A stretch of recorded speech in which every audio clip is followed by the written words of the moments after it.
Hello दोस्तों, तो आज हम सीखने वाले हैं त्रिभुज का क्षेत्रफल ज्ञात करना। आज हम सीखने वाले हैं कि त्रिभुज का क्षेत्रफल कैसे ज्ञात करते हैं जब उसकी तीनों भुजाएं दी हुई हैं। जैसे यहाँ पर त्रिभुज की ए बी सी तीनों भुजाएं दी हुई हैं, तो हम त्रिभुज का क्षेत्रफल ज्ञात करने के विषय में आज चर्चा करेंगे। एक होता है त्रिभुज का क्षेत्रफल ज्ञात करने के लिए जिसमें उसका आधार दिया होता है और उसकी ऊंचाई दी होती है, तो उसका क्षेत्रफल होता है आधार गुणे ऊंचाई बटा 2। क्या होता है? आधार गुणे ऊंचाई बटा 2 होता है। आधार गुणे ऊंचाई बटा 2 होता है। लेकिन आज इसमें तीनों भुजाएं दी हुई हैं। आज हम ज्ञात करेंगे हीरोन के सूत्र से। किसके सूत्र से? त्रिभुज का क्षेत्रफल ज्ञात करना हीरोन के सूत्र से। कि हीरोन के सूत्र से त्रिभुज का क्षेत्रफल कैसे ज्ञात करते हैं, आज हम इस विषय पर चर्चा करने वाले हैं। देखो, इसके लिए सबसे पहले देखना होगा कि यहाँ पर एक फार्मूला याद रखना है। ये है त्रिभुज है ए बी सी, जिसकी भुजाएं दी हैं ए और बी और सी। ये त्रिभुज की 3 भुजाएं दी हुई हैं। तो त्रिभुज का क्षेत्रफल जो होता है हीरोन के सूत्र से, वो होता है अंडर रूट के अंदर S minus A, S minus B, S minus C. जहाँ ए बी और जो सी हैं वो त्रिभुज की तीनों भुजाएं हैं, और जहाँ ए बी सी हैं वो त्रिभुज की तीनों भुजाओं की क्या है? लंबाइयाँ हैं।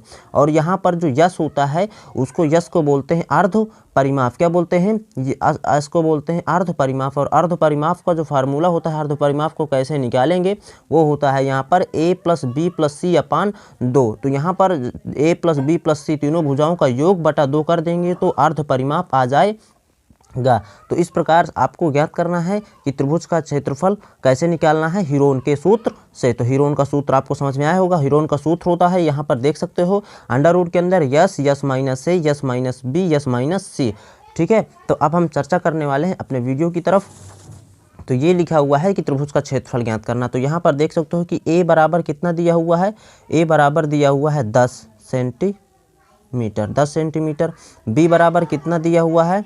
b बराबर दिया हुआ है 14 सेंटीमीटर। और यहाँ पर c बराबर कितना दिया हुआ है?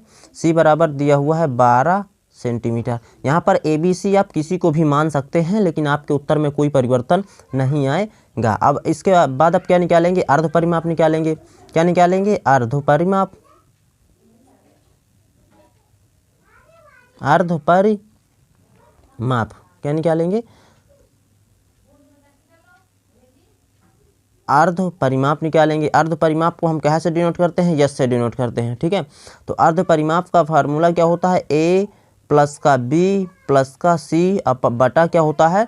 2 होता है। ठीक है, तो तीनों भुजाओं का योग बटा 2। तीनों भुजाएं कितनी है हमारे पास? देख सकते हो, यहाँ पर एक है 10, एक कितनी है 14, और c और एक कितनी है 12। और यहाँ पर क्या करेंगे? बटा 2 करेंगे। ठीक है, अब अर्ध परिमाप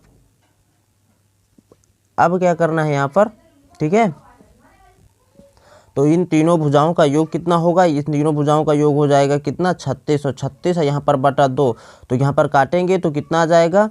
18। कितना आ जाएगा? अर्ध परिमाप कितना आ जाएगा? अर्ध परिमाप, अर्ध परिमाप कितना आ गया हमारा?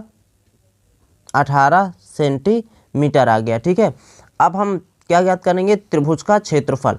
तो अब देखते हैं यहाँ पर कि त्रिभुज का क्षेत्रफल कैसे ज्ञात करते हैं। तो देखो, यहाँ पर त्रिभुज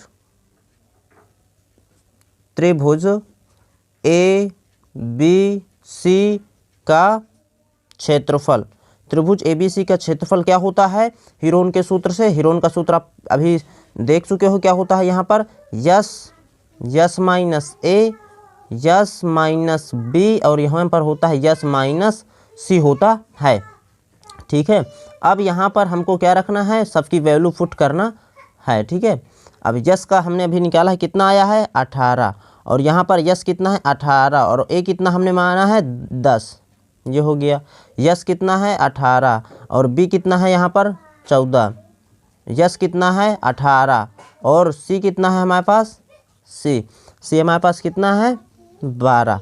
ठीक है, ये हो गया इस प्रकार से। ठीक है, अब यहाँ पर इसको क्या करेंगे? हल करना है। ठीक है, अब यहाँ पर फिर हम रूट लगाते हैं। अब यहाँ पर 18 हो गया, और 18 में 10 गए, कितना बचेगा? 8। ठीक है, फिर यहाँ पर कितना बचेगा? 18 में 14 गए, कितना बचेगा? 4 बचेगा। और यहाँ पर 18 में 12 गए, कितना बचेगा?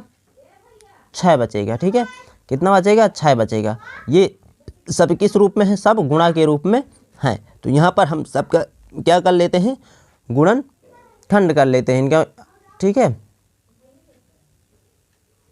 अब यहाँ पर 18 का क्या करना है, 18 का हम करने वाले हैं, यहाँ पर देख सकते हो, यहाँ पर हम करने वाले हैं गुणनखंड, ठीक है।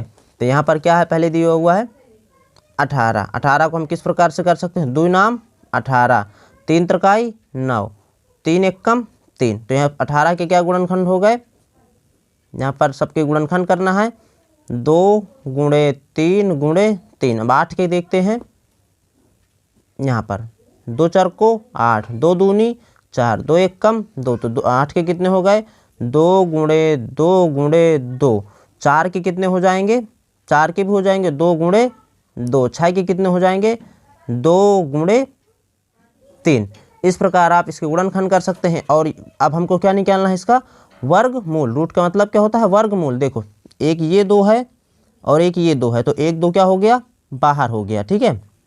अब ये हटा, एक ये 2 है और ये 2 है, तो और गुणा में 1 2 और बाहर हो गया, ठीक है। अभी 1 2 ये है, 1 2 और हो, तो 1 2 और गुणे में बाहर हो गया। देखो 3 ये इसका भी जोड़ा है, तो इसका भी 1 3 क्या हो गया, बाहर हो गया, ठीक है। अब यहाँ पर बचा कितना, भी यहाँ पर बचा 2 गुणे 3, जो कि इसका जोड़ा नहीं है, तो ये रूट के अंदर ही रहेगा। तो रूट के अंदर 2 तिहाई कितना हो जाएगा, 6 हो जाएगा, ठीक है। अब इसका मल्टीप्लाई कराते हैं, 2 दूनी 4 दूनाई 8 त्रिक कितना हो जाएगा, 2 दूनी 4 दूनाई 8 त्रिक कितना हो जाएगा, ये 24। 24 रूट कितना हो जाएगा, 6 हो जाएगा, 24 रूट 6।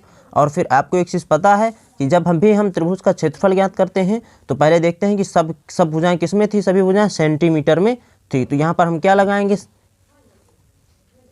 सेंटीमीटर। और जब त्रिभुज का क्षेत्रफल या किसी भी का क्षेत्रफल ज्ञात करते हो, तो यहाँ पर क्या लगाते हैं, सेंटीमीटर स्क्वायर। तो अभी सेंटीमीटर भी हुआ, तो सेंटीमीटर स्क्वायर आ गया। तो आई होप कि आपको ये वीडियो समझ में आया होगा कि कैसे हम हीरोन के सूत्र से त्रिभुज का क्षेत्रफल निकाले हैं। अगर आपको वीडियो अच्छा लगा हो तो अपने दोस्तों के साथ शेयर करिए, ताकि उनको भी ये अच्छे से समझ में आए और वो भी हीरोन के सूत्र से त्रिभुज का क्षेत्रफल ज्ञात कर सकें। अगर वीडियो अच्छा लगा हो तो वीडियो को लाइक, अगर चैनल में नए हो तो सब्सक्राइब जरूर करें। मिलते हैं नेक्स्ट वीडियो में, तब तक के लिए जय हिंद, वंदे मातरम।